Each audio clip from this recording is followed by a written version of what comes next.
Good Monday morning, everyone. KJ here, back home. Got in yesterday evening. Missed Opie, and he's over here reintroducing himself to Chi-Chi the cat. He wants to rip the screen right off the porch here to get to her, but that's okay. Just another day in paradise, huh? I hope everyone had a good weekend. A lot of news going on this week.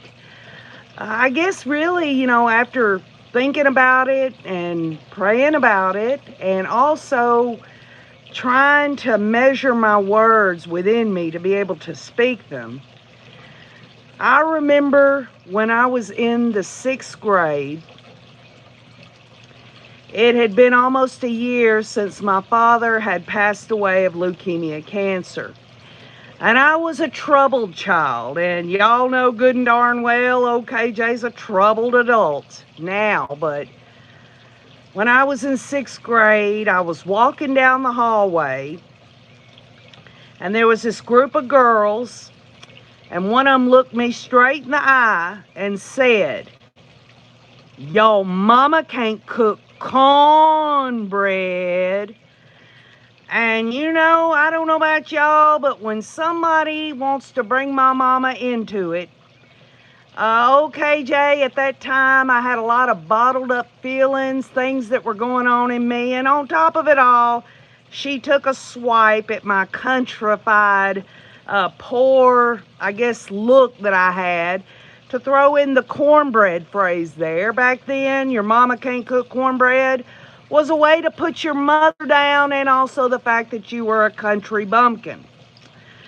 So I didn't give it much thought, and I immediately jumped on her, and I beat the living hell out of her. Her top got taken off in the scrum there. She ran down the hallway in her bra. I got sent to the office. I got sent home. And thus, my first experience in free speech. I could have very well walked away. I could have, just said, consider the source. But at that time, in the situation that I had been in terms of what I was feeling inside, losing my father, my mother was struggling with all 6 of us, and the fact that we were dirt poor, that one just crawled all over me. And I think that, it's always stayed with me that I could have reacted in so many different ways, but in that moment, I reacted in violence. Pure and simple. 6th grade girl, I beat her up. Nobody ever messed with me again after that, but it wasn't a pretty sight. And looking back now, I didn't know this girl, and she might have had problems of her own. Maturity, believe it or not, has set in on me when I look back at my childhood and the days of my stupidity and ignorance. But, free speech, y'all. Free speech and what we're dealing with this day and time. We're here on a social media platform. This is an open channel, and I've always said that you are the only you that you're ever going to be, that you should be able to say what you want. OKJ says what I want. There have been times that people have absolutely gone to town on me when I've said something that was an opinion or this or that. Well, let me just be clear about free speech, y'all. Free speech means you can say whatever you want to say, right? Within some parameters, and I want to go over that briefly before we go into my opinions, my free speech about that damn asshole Chad Daybell and his free speech. But having free speech, I'll say me. If I'm going to use my free speech, I've got to be ready to accept that some people are not going to like that. Pure and simple. One of the ways that a person cannot use their free speech is what, y'all? Fighting words. Fighting words. Words so abusive or provocative that they're likely to incite an immediate physical reaction. And I gave an example of a childhood fight. Perhaps there are things that people say with their free speech where they're not meaning it to sound a way that it does to other people. The biggest lesson, and the Rays know this, that I've ever learned is I cannot assume that other people think like me or understand me. I cannot assume that I totally and completely understand them. There are times I'm like scratching my head when somebody says something. I can't assume that I understand them and where they're coming from. And I believe, and these are just my views, that sometimes when people say things and you're not 100% on what you think that is, and when you don't know, there's this immediate reaction of, well, I don't know, inside yourself you're saying that. And it just automatically, for some reason, you want to attach it being a negative comment. There are also things that are just downright disgusting, wrong. But then again, what is wrong to OKJ for someone to say, or for me to say, might not be wrong to somebody else. And it's a hard row to hoe, y'all. Having to deal with communication, not only in this world, inside of a world as social media, but just in face-to-face with people. But speech that's not protected by the First Amendment includes incitement to imminent lawless action, true threats, fighting words, obscenity, defamation, child pornography, and fraud. These categories of speech fall outside of the First Amendment protections because they can cause direct harm or instability, allowing the government to restrict or penalize them without violating free speech rights.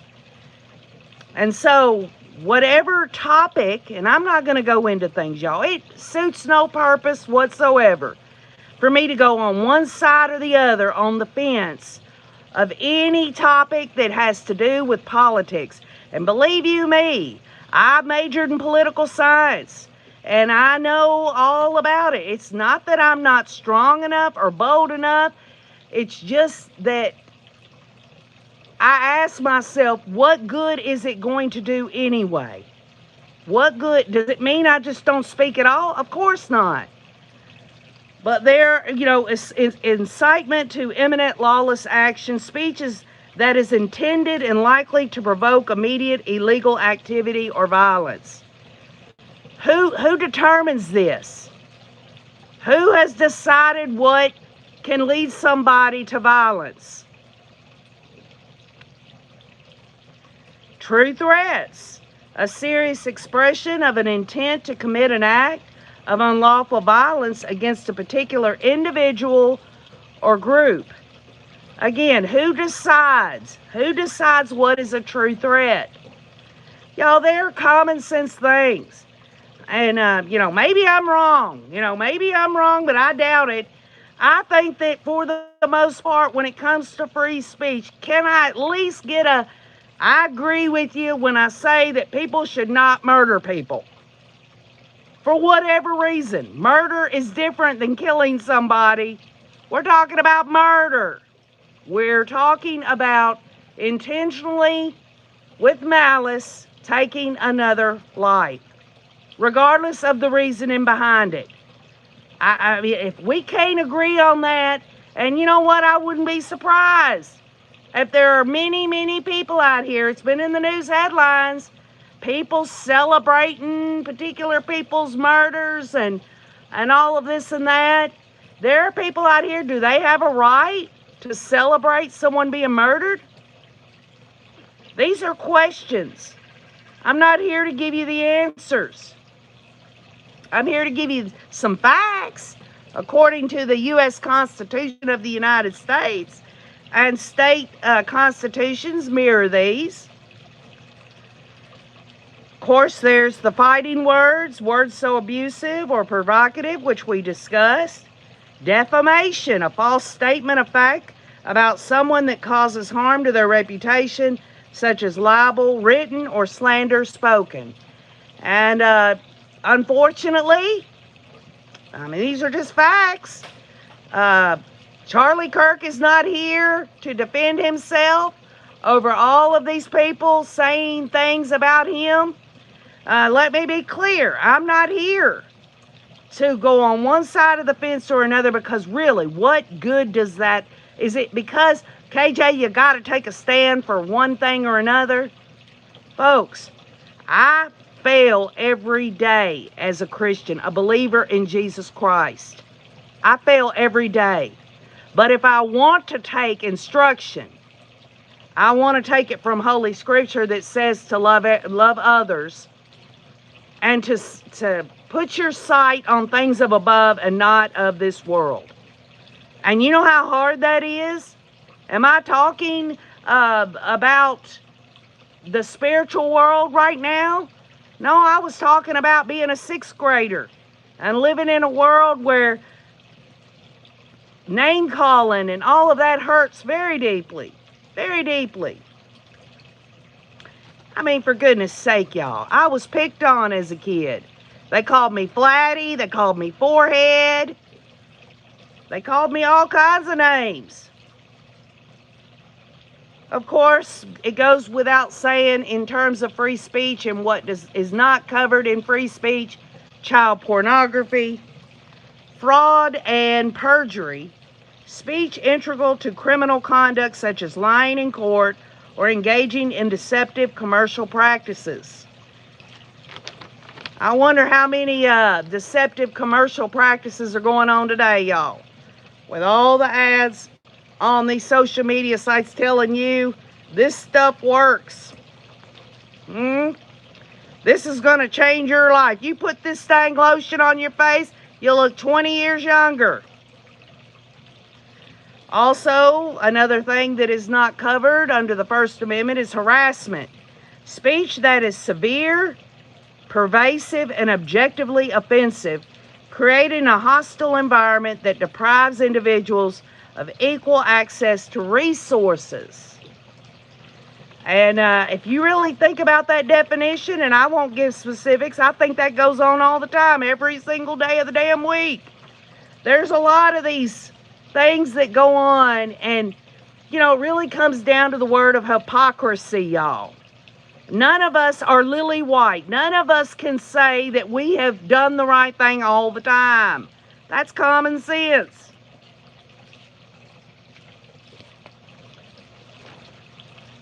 Good morning, Kathy Barella. Kathy Barella says, let's just pray for Charlie and his family and for the young man who probably had a mental break. Such a sad outcome. Salty says, you'll always be our #1 Southern Belle. Oh, honey. I love you, Salty. That's a big compliment. Just Me says, thanks for being here, y'all. I love our community. And thank you, Just Me, for modding. Hello, Jennifer Suka. Okay, so D, I understand there are going to be all kinds of comments on either side, okay? What I'm trying to focus on is free speech, okay? And a person's ability to have free speech. And really, it's the waters are muddied because what someone does not consider fighting words or harassment, or someone else might. And I guess this must come back to majorities and minorities. But, it's hard. It's hard to live in a society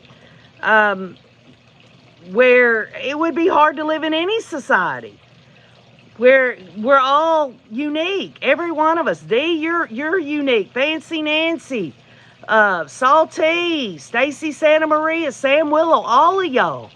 Y'all are individuals with your own thoughts and feelings and all of this. And yes, KJ sees people out here in the public realm who say things that I agree with.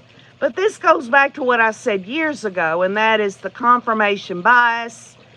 Hey, let me tell you what, okay, Jay, people want to say only these groups or that group has this group think. I think everyone, if they get together, more than one, and get together and agree on stuff, even if it's just 2 people or 3 or 100,000 or whatever, and they think that way and they all think that way, I think everyone can be in groupthink.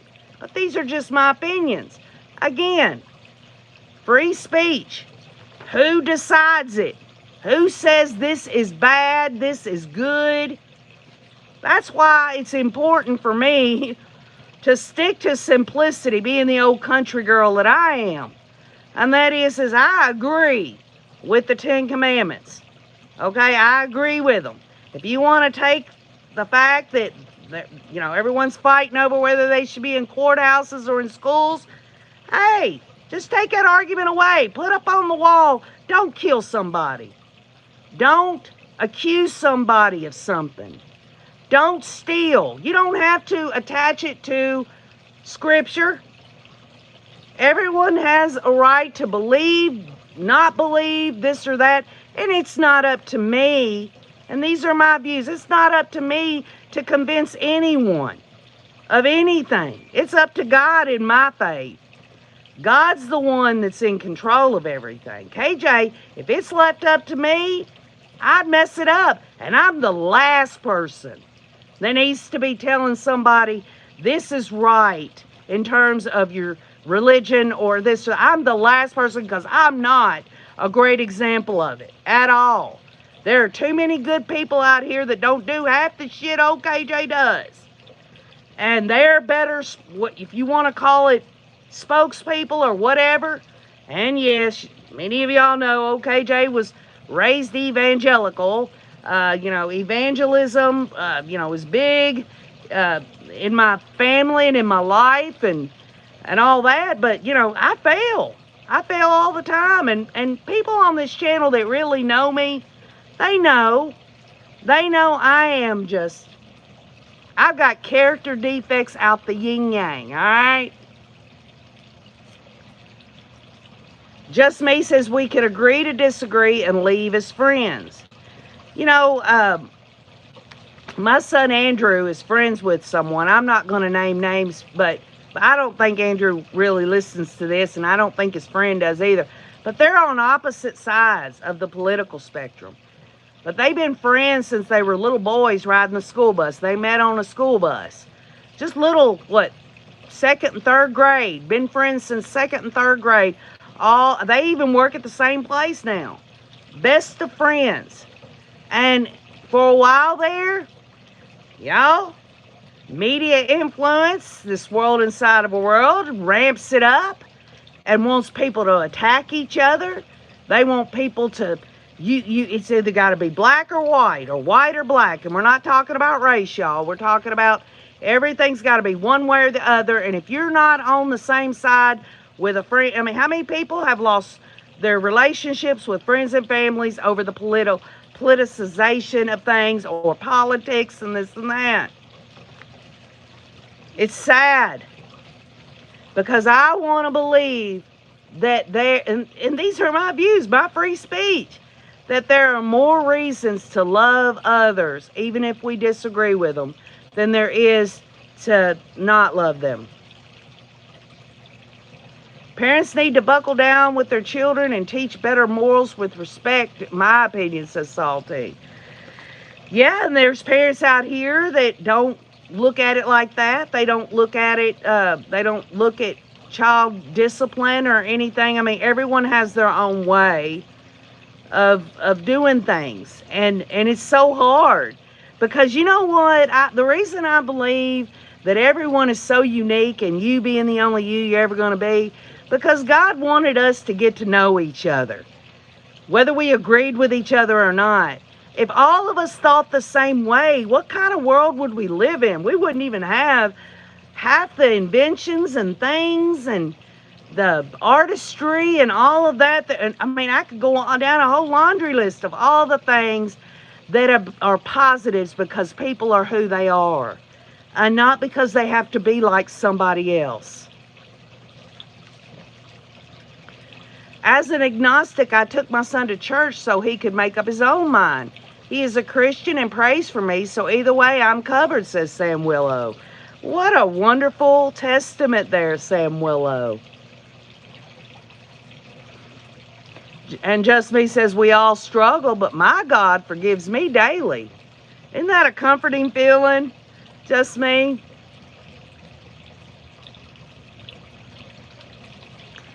Fancy Nancy says, kindness is free. If I can't say something nice, I keep my mouth shut.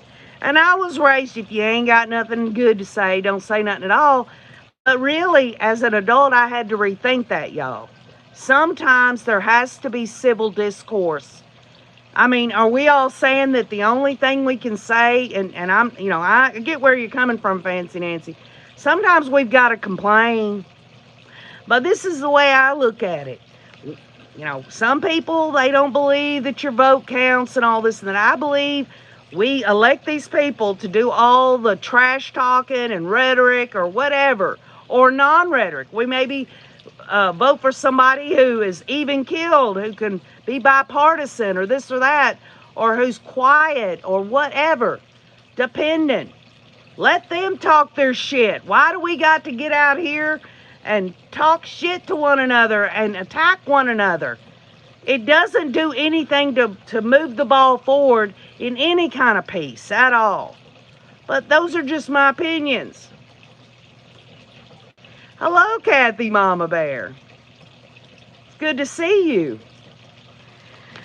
So, yeah, free speech is free speech, and there are exceptions to it. And I remember when I went to college and I went to my first political science class. And I said this years ago, but for some of y'all didn't get to hear it. I hope you'll listen. It's a really good analogy. Political science, politics, right? So you're in a Burger King and you've gotten your dang hamburger like you want it, have it your way. You got your lettuce, tomato, pickle, or however you like your hamburger. All right, and you sit down at a booth to eat your big juicy hamburger. And someone just walks by. They're not meaning to be mean to you. They're not meaning to be hateful or nothing. But they just reach down on that wrapper, grab up that hamburger without saying, can I have your hamburger or anything? And just picks it up and takes a bite and starts eating it. Okay? That's politics, all right? That's, I get that. Now, everyone else has their own definition. Did the person sitting at the booth say to this person, hey, I'll buy you a hamburger. Are you hungry? Or did this person get up and pop them in the jaw because that was the last bit of money they had to get their damn hamburger? And somebody just ate it, right? Good analogy to old KJ. Yours might be different. There has to be a way to stop the thumbs. I worry about the rest of the coven. Okay, so let's switch gears on that, Just Me, and thank you for getting me to move forward here, because I could go on forever about politics and who the hell am I anyway? I'm just old country girl. Most people don't give a rat's ass what I've got to say anyway. But y'all have always been respectful, and I appreciate that. And I really respect and honor you, whether I agree or disagree with you. And I do read your comments, okay? But I wanted to bring it to y'all's attention about this Chad Daybell crap going on. Death row inmates retain, y'all, okay? Death row inmates, no matter what state they're in, they retain First Amendment rights, including free speech, but these rights are limited by a prisoner's status and the legitimate needs of the correctional system, as established in Pell versus Procunier. That is that's a stare decisis case that all that stems from. This means restrictions on speech are permissible if they are not inconsistent with the prisoner's status and serve legitimate peniological interest. And peniological means the study of crime or prison management, okay? Cases have explored these rights in the context of media interviews, last dying words speeches, and public protests by both death row inmates and the public regarding the death penalty. Now, as we all know here on this channel, we are already aware that there are not going to be any media interviews for that damn asshole or the hooker, okay? But as many of y'all remember, and y'all were right there with me, back when the hooker in Arizona and all that, I was saying, and even before then, really, I said she'll find a way. She will find a way to stay relevant. She's got that narcissism feature in her mental illness. She's got to stay relevant, and she'll probably take a cue from somebody. She'll make friends in the prison they're going to get released, or she'll make a supporter through a pen pal thing, and they'll end up getting the hooker's words out because she has to stay relevant. Just as Chad Daybell. I mean, y'all, it's pathetic. The general principle is that the First Amendment rights in prison are limited but not lost. Incarcerated individuals, including those on death row, still have First Amendment rights, but these are not absolute and can be limited to ensure safety and the functioning of the correctional facility. So when his daughter Emma decides to open up this stupid thing, Chad's Corner and all this stupid shit, these are my views, my free speech. How is that going to cause any safety issues for the Correctional Institute? How is that going to mess with any functioning of that penal institute? None. So, but the standard, again, with the stare decisis case, Pell versus Procunier, the Supreme Court held that restrictions on prisoner speech must be balanced against the needs of the prison system. And so, for Chad to get on there, and I want to go over his comments in his letter because they're stupid as all get out. But then again, what OKJ thinks is stupid and ignorant and ridiculous, his, 10 followers on that X there, or the people writing him cards and stuff, they might think it's the holy grail of cult think, for all I know, right? But specific examples of and cases of your free speech in prison and all that is obviously media interviews, but in Idaho those don't take place. Public disclosures. The First Amendment also protects the public's right to speak out against the death penalty, including through protest or advocacy by organizations like the ACLU. And there are people on this channel. When Chad Daybell was facing the death penalty, once he got the death penalty, some on here do not believe in the death penalty. Does KJ want to say you're wrong? No, that person has just as much right as anyone else to say I'm either for or against. And guess what? You also have a right not to say a damn thing if you don't want. Just sit on that fence if you want. Leave it where it's at. You don't have to have any kind of opinion about it if you don't want. Also, last words and dying speeches. The privilege of delivering a final statement before an execution is considered by some to be a First Amendment right, though its scope can be restricted by prison policies. And, one would have to ask the question, what would Chad say? I mean, don't y'all find it interesting that him and Lori both are denying doing any murdering or killing. Oh, so if anyone was to take their word for it, right? It was just Alex. Alex is the only one that did shit. Give me a break. Chad and Lori ordered it. Chad and Lori might as well have done it themselves according to the law of man.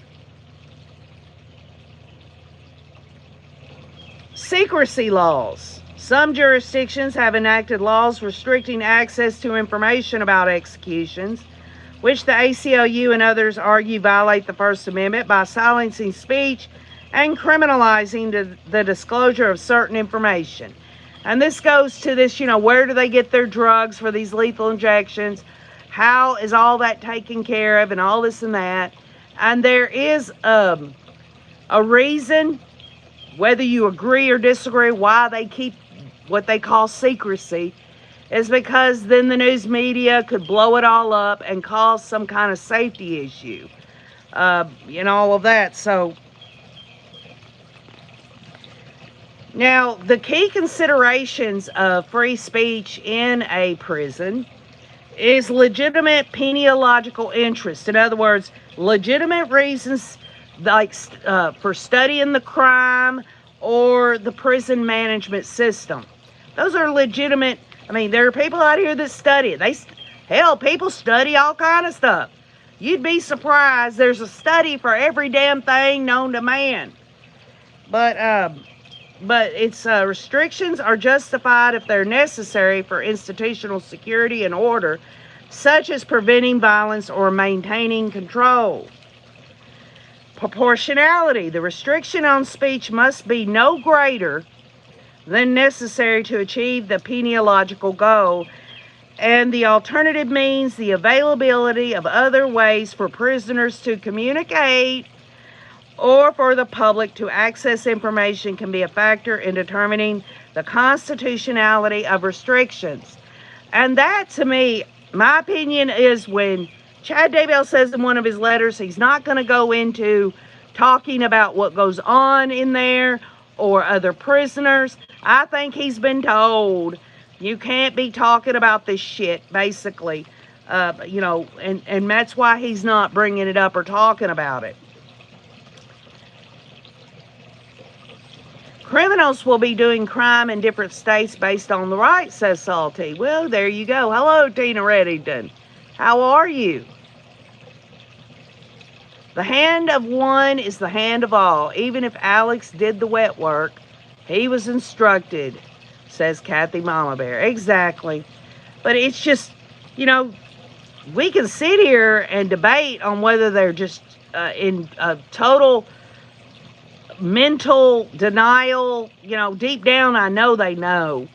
Deep down, they can't get rid of that. No matter how bad the mental illness or Lori's religiosity or Chad's freaky, nasty way of thinking, they've got to know deep down. They've got to. Because, and this is the reason I say it. Now, others can disagree. I mean, y'all know here on this channel. There is no sin that a person can do, all right, that can overcome them 100%. There's always a way to get out of that sin. It's in Holy Scripture. It says so in there. And so if Chad and Lori do not want to confess with their mouth, they don't want to confess what they've done, that's one thing. But it's another not to confess with your mouth what you've done so that you can be forgiven. You can't be forgiven for something you're not confessing, right? Not only are they not doing that, but now they want to lie even more. Say they had nothing to do with it. They're doubling down. And OKJ believes in demon possession, and they're allowing that demon. That demon doesn't have 100% control of them. These are my views. But Chad Daybell speaks about his life before and after prison, his trial, and even recounts the story of his relationship with his murdered wife, Tammy, writing about the days before and after her death and calling her an angel on earth. And don't y'all find that interesting? We know for a fact the evidence is very clear. I mean, he can try to throw up that stupid excuse like we're going to go over and all that, but if she's really an angel on earth, he absolutely murdered her ass. And I believe Alex helped him. Whether he held her down or Alex held her down, one or the other, both of them murdered Tammy.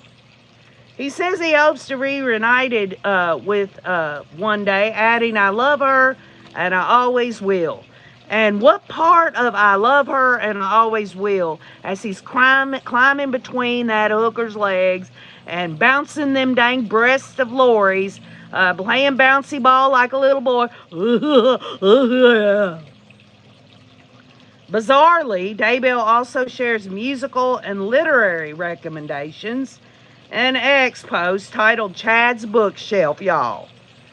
Chad's Bookshelf. Didn't somebody say something about in that religion, Church of Jesus Christ Latter-day say something about putting some on the shelf there?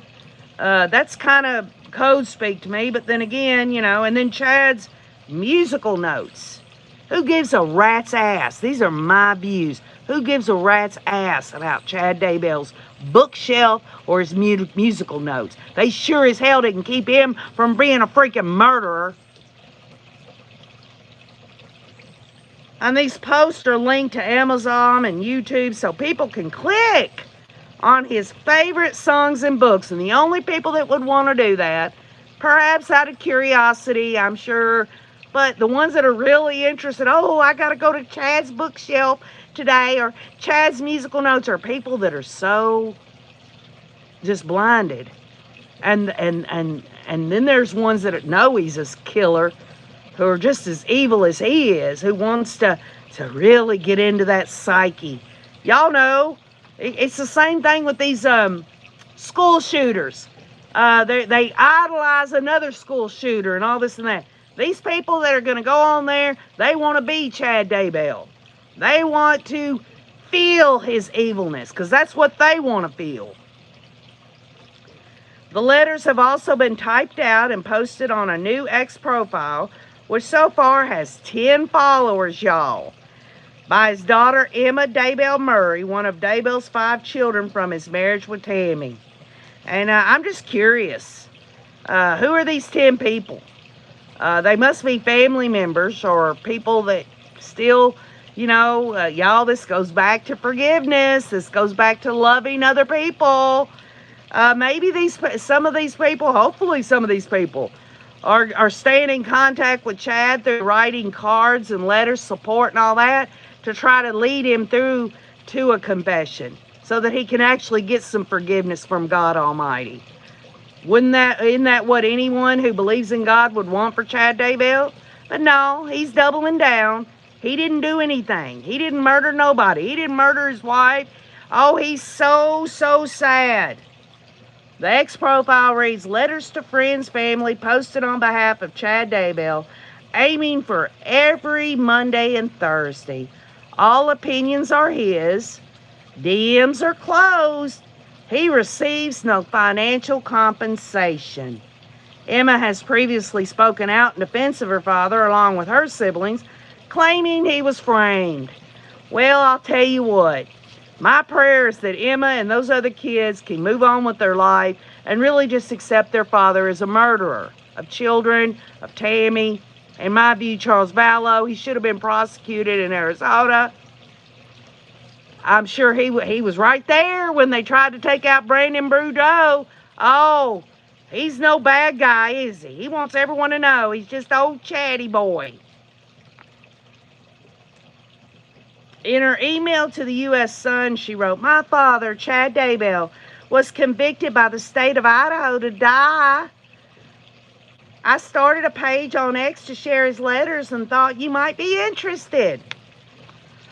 Well, I guess this goes into, the Sun picked it up first, I think, or maybe not. Was it Nate Eaton? Y'all, it disappoints me.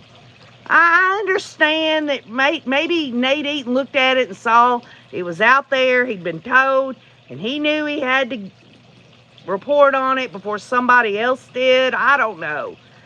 But just giving this damn asshole a platform, it's disgusting. We're talking about it right now, and the only reason I'm talking about it is because I want a little justice to understanding in terms of First Amendment right, free speech.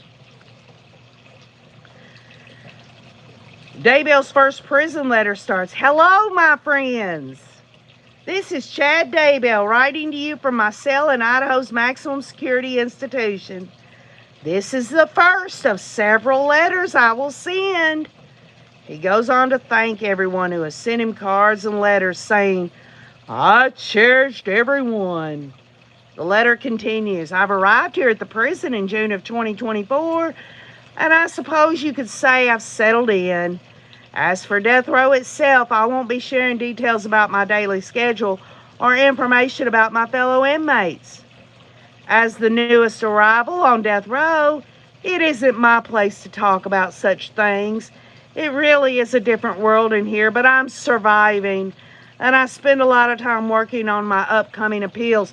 Well, he can shit in one hand and hope in another on his appeals, because he's going to die on death row. I don't think he'll ever make it. These are just my views. He's not going to make it to a firing squad or lethal injection. He's going to die on death row. Well, it's not his place. Well, I'll tell you, whose place is it? Is it Brian Koberger's, who's in the death row with him? How about any of these other people that murdered innocent life? Is it their place? The triple murderer goes on to reveal how he struggled when he was placed in isolation. Excuse me, y'all. That one hit me hard. The triple murderer goes on to reveal how he struggled when he was placed in isolation at the Fremont County Jail, Idaho, for thousands of hours without even a clock to pass the time. And he began, y'all, to reflect on his life. Why ain't he saying in there, I'm just in this probation. I see beyond the veil. I see that, these were all zombies, and I'm reflecting on my life in that I wanted to zap the kids, and how I said that Tylee never liked me, and all of this other stuff, and how I cheated on my wife. Now, I'll tell you what, it's just pathetic, y'all. But he says he has decided to share his story because he wants his supporters to receive it uncensored and unfiltered directly from me. Well, what? He can't handle the truth in reporting from Nate Eaton or anyone else that's reported on his evil-ass deeds? He can't handle it. The only thing he has is to say, I didn't do anything. I didn't murder anyone. I didn't murder my wife. And it just goes to show you the level of depravity this damn asshole has. He says, I should not be feared. And guess what, y'all? When he makes that free speech statement, I should not be feared, you damn right he shouldn't be feared, because his ass is behind bars for the rest of his days. Nobody's going to have to fear that damn asshole Chad Daybell anymore. He's in a damn jail cell, locked down 23 hours a day. Of course he ain't, nobody has to fear him. Thank God society doesn't have that damn ignorant ass dude, that evil child murdering killer out here walking around in society. But guess what, y'all? There are plenty of other people out here just like him. And I hope their asses get nailed to the wall as well. I am aware of how I have been portrayed in the media. Frankly, those portrayals of me are unrecognizable. And of course, that's what he's going to say. Because he can't handle the truth. He doesn't want to handle the truth. He does not want to get to confession. He doesn't want to remember that evil, nasty, evil, seductive feeling from that damn hooker with her fake ass titties.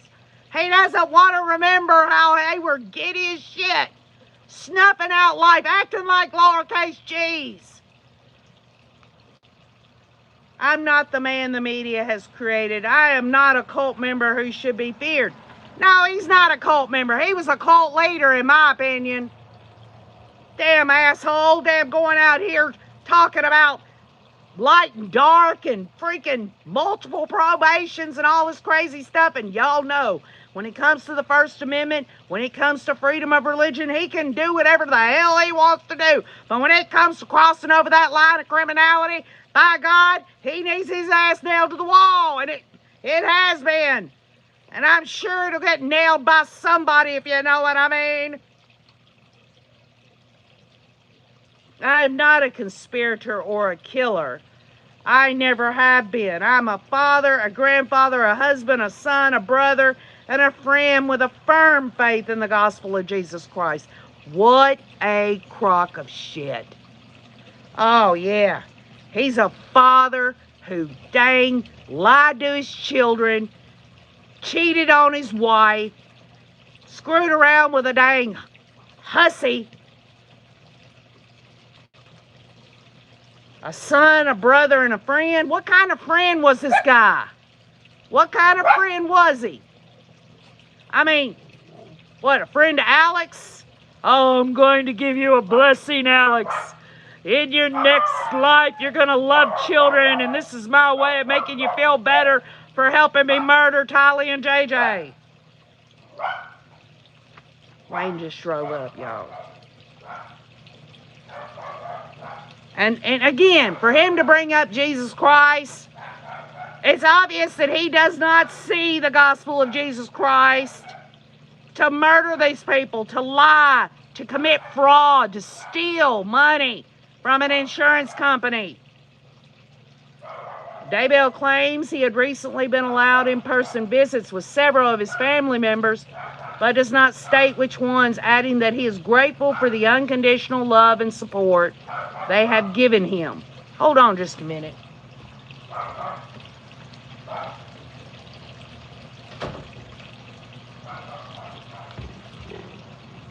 Wayne has drove up, and I don't know, maybe this live stream is probably going to break up too because I had to shut a door on the Wi-Fi, but it's aggravating. The hand of one is the hand of all, says Kathy. Oh, yeah, I said that. Okay, let's get down here. A father who killed 2 children, a husband who killed his wife, and a neighbor who may have killed his neighbor, says Sam Willow. Sandra says Chad needs to get in King James Bible and get forgiven from the Lord Jesus Christ. Yeah, well, that starts out, Sandra, with him confessing with his mouth, and that's not what he's doing. He's sitting here saying he's done nothing wrong, and for some strange reason, the state of Idaho has sent him to death row, and he just doesn't know why. The freaking evidence was overwhelming. Kathy Mama Bear says Joel from STS visited the prison Chud is in and said the names on the sign-in log were mostly Daybell. Probably all Emma, though, but she is a Murray, so I wonder who else is visiting. Salty says Chad thought he was going to be free poking Lori with his little gherkin. But what's he gonna do with his little gherkin now? What's gonna happen, Salty? He doesn't have his little gherkin to show Lori anymore.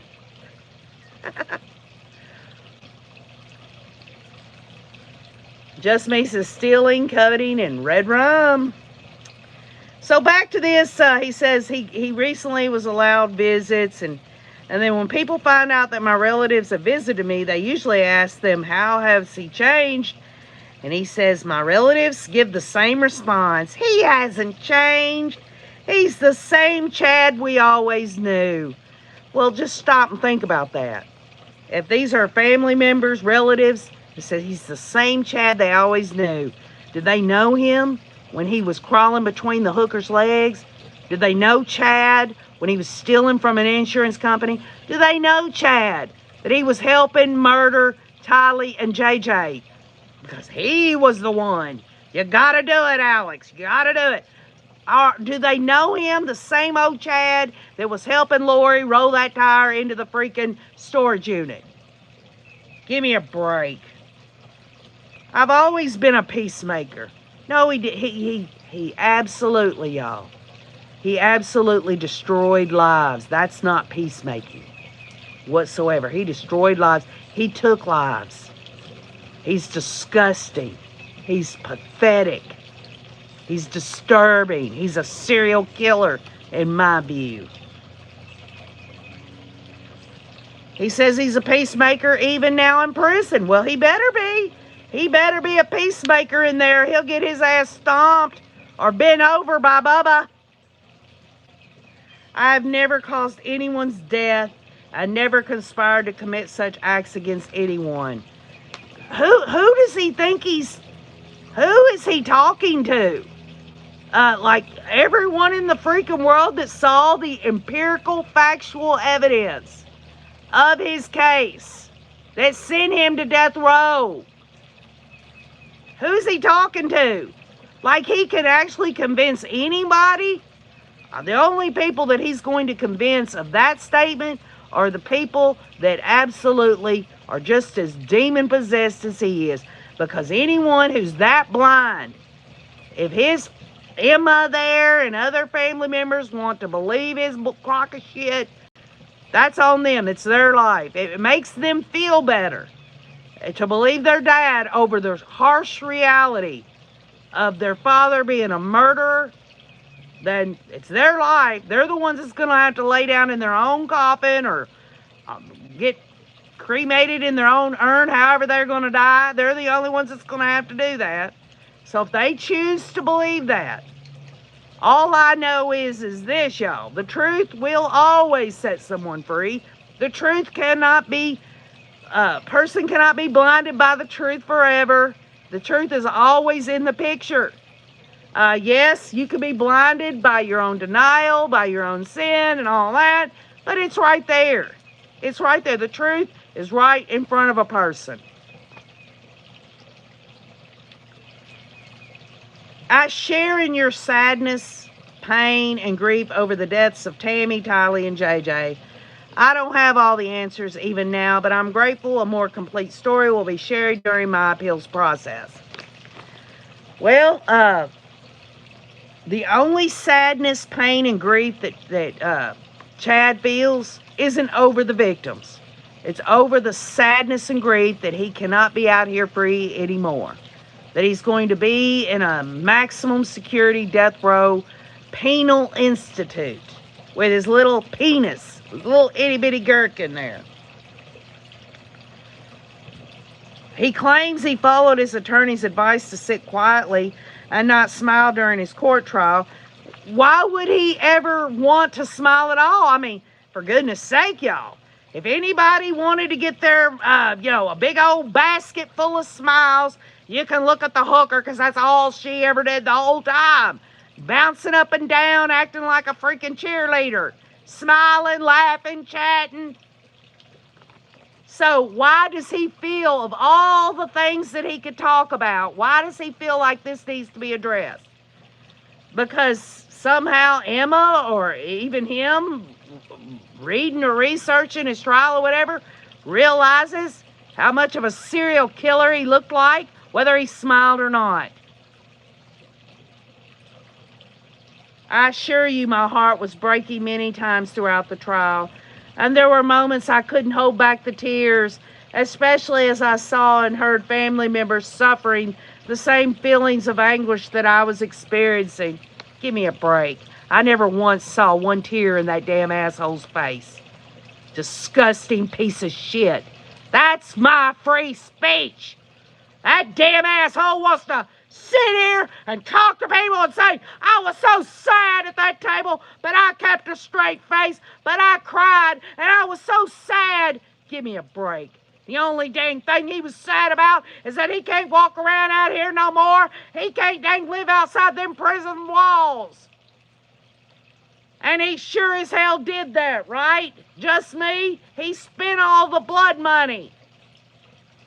And Donna says he looked like a monster. Yes, he did. And Fancy Nancy says not one friggin' tear. Vixtech says, what a crock. He looked demonized in his mugshot for prison. Donna, that mugshot, that last mugshot of him, Oh, it was disgusting. It was disgusting. You could almost, and these are just my views. He looked so like he was high or demon possessed or something. It was crazy. It was crazy. I think about Tammy raising her daughter with love and Emma stomping on her memory. There's no justice for Tammy till her daughter wakes up. Well, you know, Chad says that Tammy's an angel on earth and that Tammy's come to visit them. And if that has actually happened, do you think Tammy would give the okay to Emma to believe her father's lies? Stick that in your pipe and smoke it for a question there, y'all. Hi, beach lady.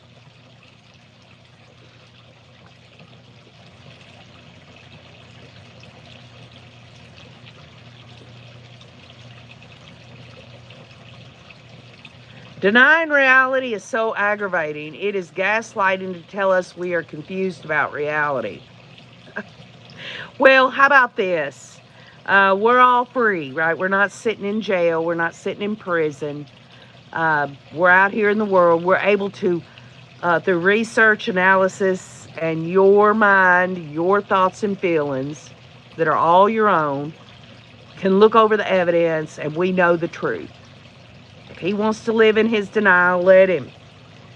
You know, it is what it is. Hi, Michelle Flanagan.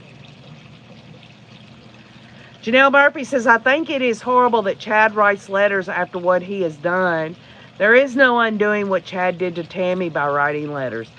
Do you think he's writing this letters and having Chad's corner and Chad's musical notes and just to, to kind of ease his own conscience? Or, I think it's just because he just has to stay relevant. He has to talk to somebody. Just like the hooker. Y'all, mark it. You know it. I know it. It ain't going to be long before we're going to start seeing the same shit from that hooker, too. She's going to get the word out, too. But it's my hope that people, and y'all, it was the same thing when, at the beginning of this case, people were buying Chad's book, them shitty books. They were doing it out of curiosity, and I said, for whatever reason anyone wanted to buy Chad Daybell's books, that's their own business. I don't have a problem with it. I just said, don't fund his ass. And I'm hoping that this 10 followers on X, they can all do a circle jerk with each other, and that nobody continues to keep reporting on his bullshit. Because I really don't want to talk about him anymore. The only reason I'm bringing him up is because I'm going to be honest with y'all. I could have sat here today and talked about Charlie Kirk. But we're in the crime genre community, and yes, a crime has been committed, and that guy is going to be arraigned tomorrow, and all this and that, but OKJ is not going to get into that divisive stuff. I'm just not going to. There's too many people on this channel that think differently than OKJ that I love and care about, and I don't want to see anyone fighting, arguing, or anything like that. I want us all to have common civility, if at all possible. Everyone has a right to have a passion toward what you believe. This goes back again to I cannot assume that people think like me. And I can't assume that people understand me or I them. Hi, Saltino Wincino.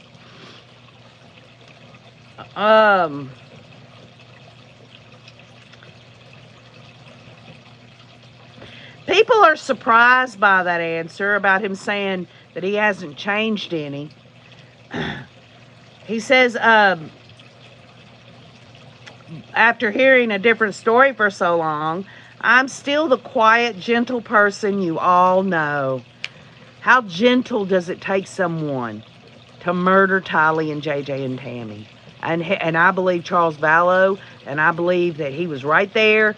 He was aiding and ordered the murder of Brandon Boudreaux. I believe it.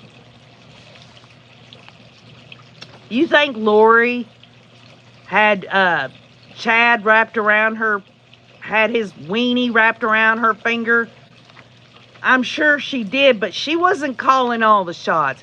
because she grew up believing there had to be that guy, you know, the guy that's the, I guess, the one that's supposed to know stuff. Oh, he knows so much shit. He can see beyond the veil so well that his ass is sitting on death row. Well, isn't that interesting, huh?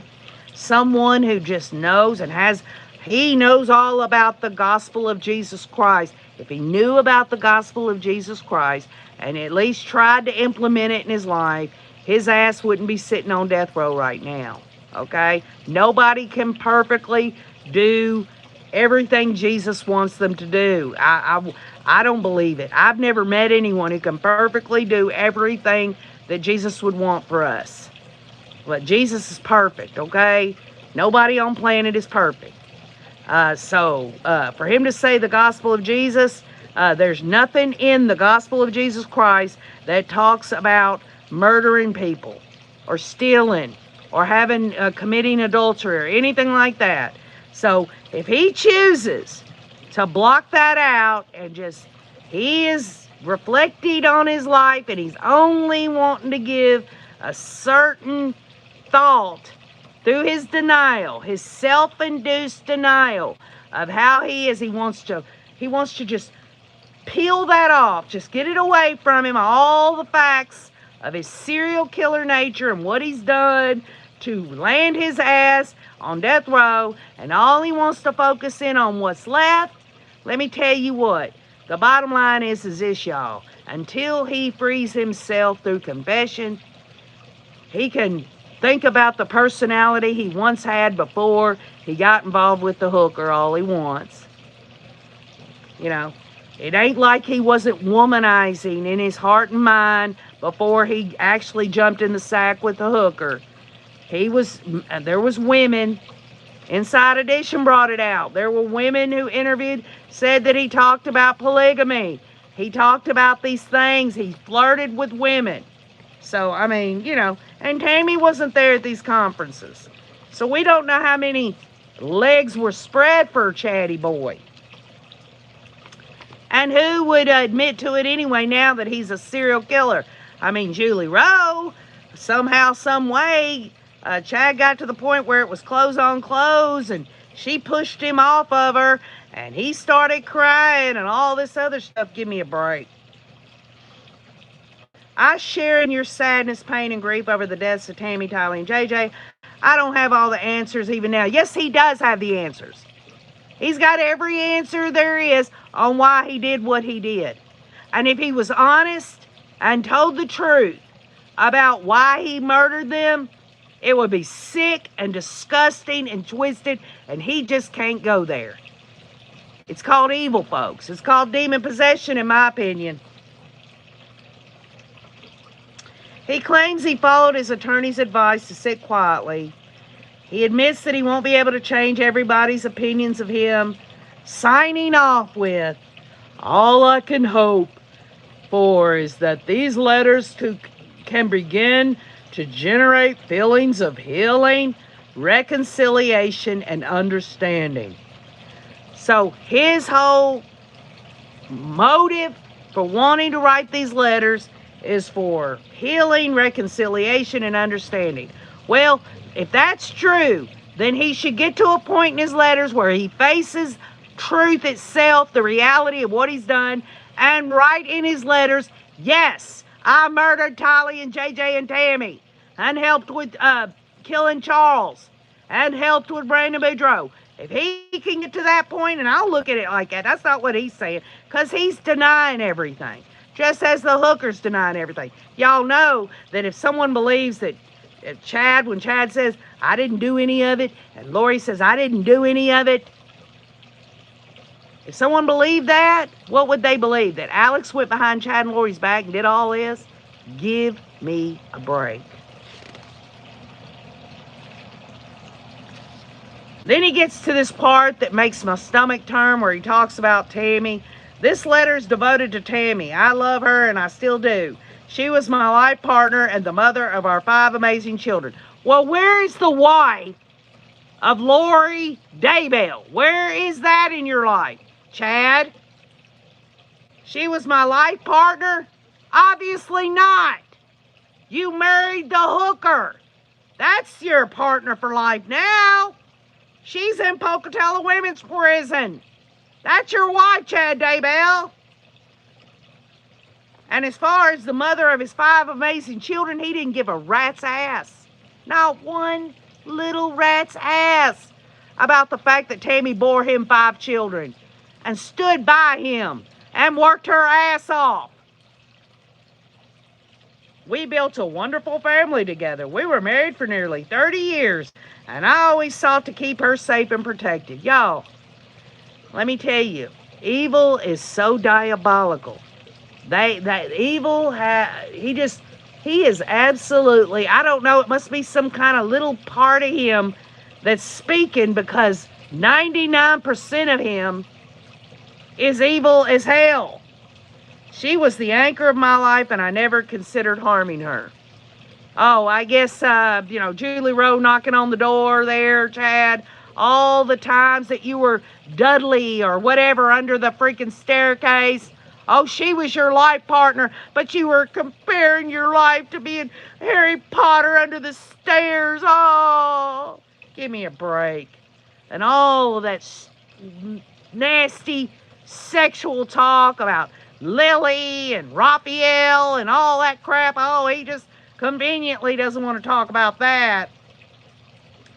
Tammy has increasingly severe health issues in the final months of her life, but very few people knew about them. Yeah, isn't that convenient, y'all? Y'all, we know that it was testified. Nobody saw Tammy coughing or anything. She was going to Zuma and all that. He could talk his shit all he wants. This is the same tired, evil, diabolical arguments that he tried to bring out in his trial.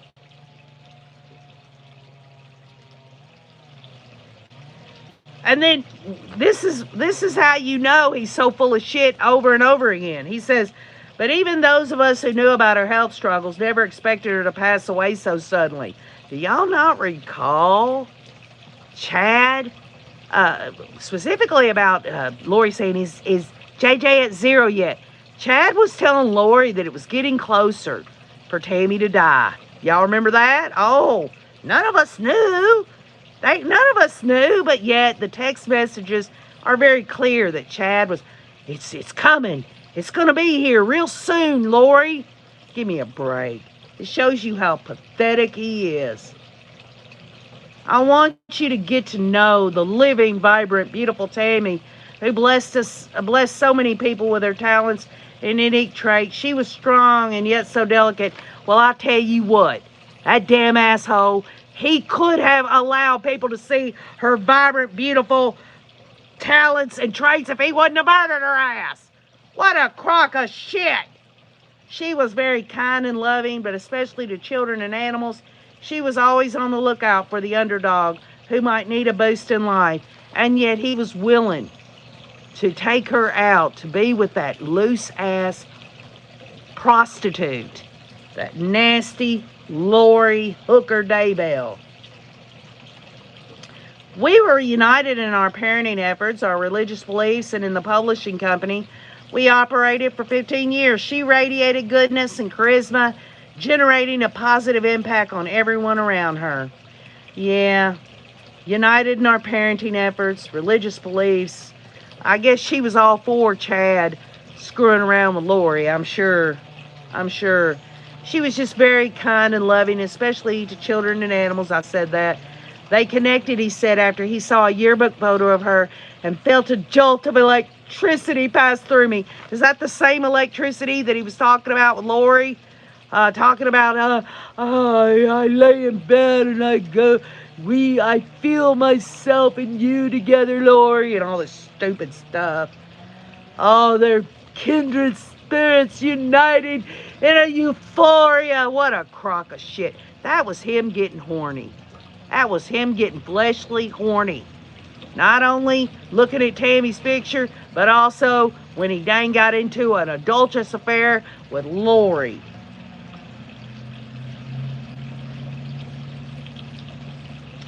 He wants to talk about how they love music.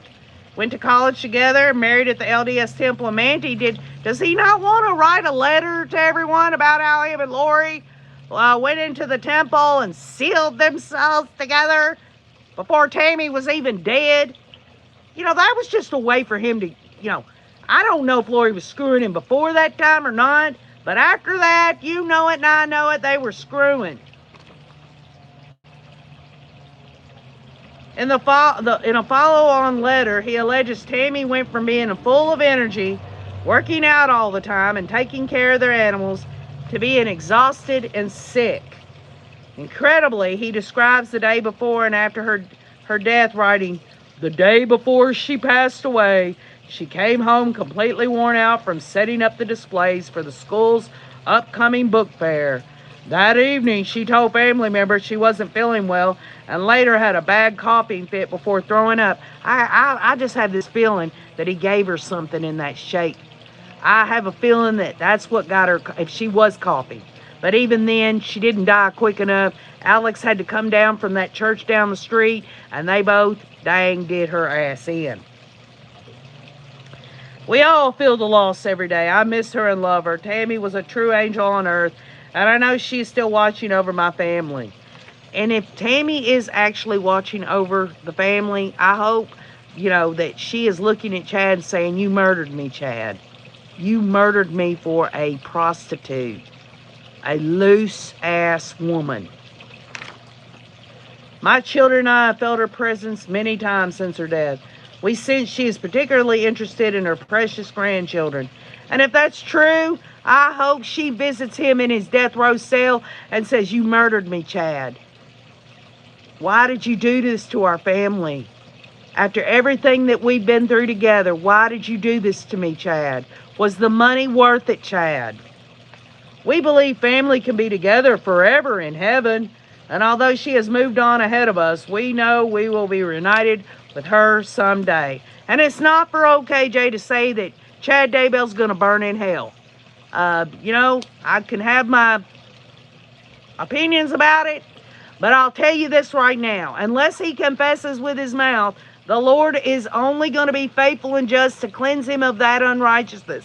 And if he continues to live in denial and lie to people here on this planet, and if that's a way for him to somehow feel better about what he's done, the bottom line is he is so full of it. He's just full of it. Janelle says there's also consequences in heaven too. Scooter says he's still unable to live with his evil self. Got to make up a big fiction story. I agree with that, Scooter. Izzy Day says he's telling the same story his kids tell. Yep. Just Me's talking about Tammy said that Tammy couldn't even buy a new pair of shoes. Y'all, that's so sad. Big Sex says demonic AF.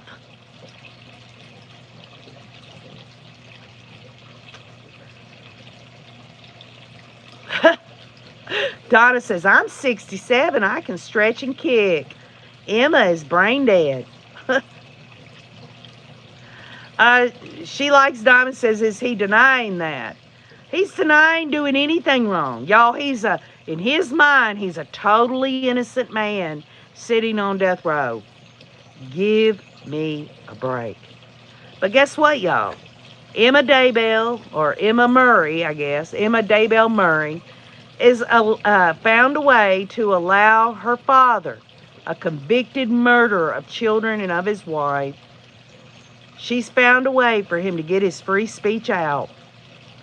And it really comes down to who wants to really follow that, and why would you want to follow that? I get it. There are going to be a lot of curiosity, and it's almost comical, really, for him to sit there in complete denial when I know in my heart of hearts that he knows what he did.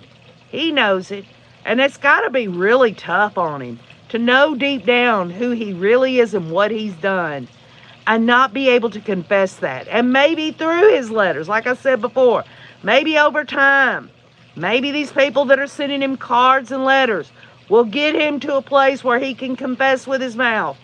But it won't be anytime soon. He's in denial. Absolute total denial, just like the hooker. They're both in denial of it all.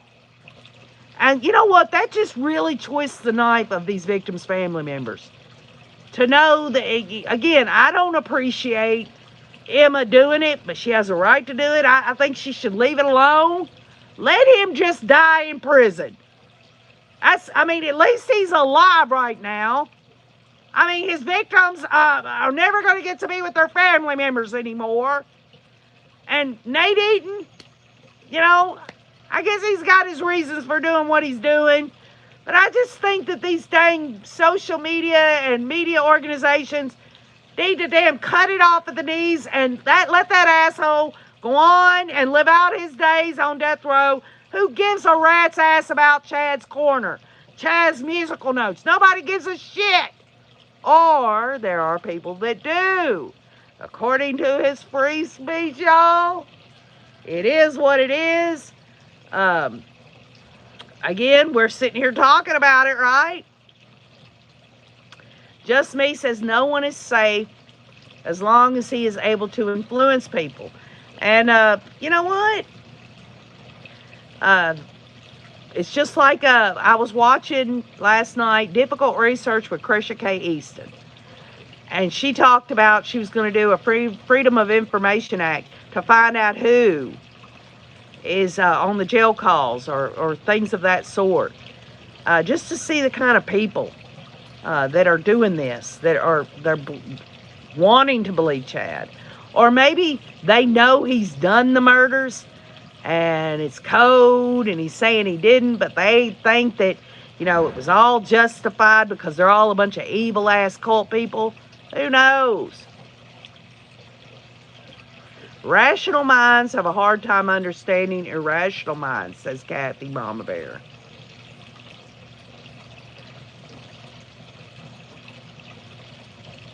But Carrie Richards says that the number of people that's going to be following Chad's corner there, y'all. Well, the only corner Chad Daybell, as far as OKJ's concerned, that I'm going to talk about is Chad getting in a corner to turn away from them being able to see him over there pleasuring himself with his little itty-bitty gherkin. Because the bottom line is Chad Daybell, the rest of his days, he gets to look in that death row cell of his.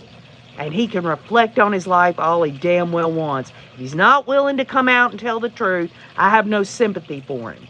None whatsoever. If you can't tell the truth, if you want, for him to say that I didn't do this or anything like that, why can't he come out and say, if I didn't do it, this is who did it? Because I guarantee you that he better come up with it. He can't just come out here, I didn't murder nobody. I didn't murder. Who did it then? What are you going to say? Alex did it? The concubine that you so willingly had sex with and committed adultery with? Those two. Those two are the ones responsible. Chad was innocent. Give me a break.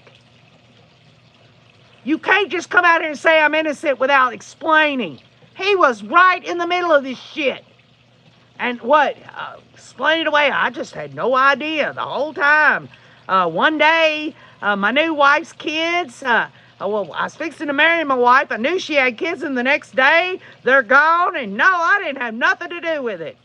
If you take it and you break it down to his interactions and his relationship with the hooker, it don't make sense at all, does it? You know why it doesn't make sense? Because it's a bald-faced lie. All right, y'all. So we're going to sign off. We are waiting to move forward in Justice Through Understanding with a conference on October 14th with Donna Adelson, then a sentencing this Friday, y'all. The hooker has a restitution virtual hearing, which I hope the judge awards Kay Woodcock all that and then some. They deserve it. And I hope the Lori never gets a penny of money, ever, because she has to pay restitution. And we'll keep an eye on other cases that we have thought about covering or this or that. The bottom line is that even in the Donna Adelson case, Even in the Donna Adelson case, you had jurors come out after the fact. And you know what happened to one of the jurors that came out when Lori was convicted in Arizona? She listed that juror in one of her appeals. So that again goes back to free speech, y'all. There's pros and there's cons. And the bottom line is you can say whatever you want to say to a certain degree, but you better be ready. Because what OKJ thinks might not be hateful or that fighting words or something, somebody else might think that they are. So, it is what it is. Free speech in America, y'all. Chad's got his free speech rights on death row. And, how far it'll go, let's hope his free speech comes to confession at some point for him. So with that, Scooter, it's this Friday at 9 a.m. You can watch that Friday. She's virtually going to be on there. It's a restitution hearing. So, yep, Friday, y'all. So, Hope Grace, I haven't forgot about your cookbook. I just have to look through all this mail. I don't know if you had sent me a letter with your address. Would you put it on the rewatch? Not your address, but let me know either way whether or not you sent me a letter so I can dig through all of that. I've got a lot of letters. I got to dig through them all to find your address to send your cookbook. I haven't forgotten about you. So, and by the way, I hope the ones that are shut in or who can't go out and travel or have medical conditions or whatever, I hope y'all enjoyed the Biltmore, the little videos that we shot. I was just trying to include y'all because I know some of y'all can't travel. I love you very much. I hope y'all have a great day. We'll get back together soon. Thank you so much for being here. Tina, it's good to see you again. Hope Grace, Vix Tex, Leanne Forsberg, Scooter, Janelle Murphy, Kathy Mama Bear, love you. Carrie Richards, Beach Lady, a lot of y'all. I love y'all. Sam Willow, all of you. I love you. And that is free speech worth saying. So with that being said, I'll add a little extra free speech, y'all. Keep on looking.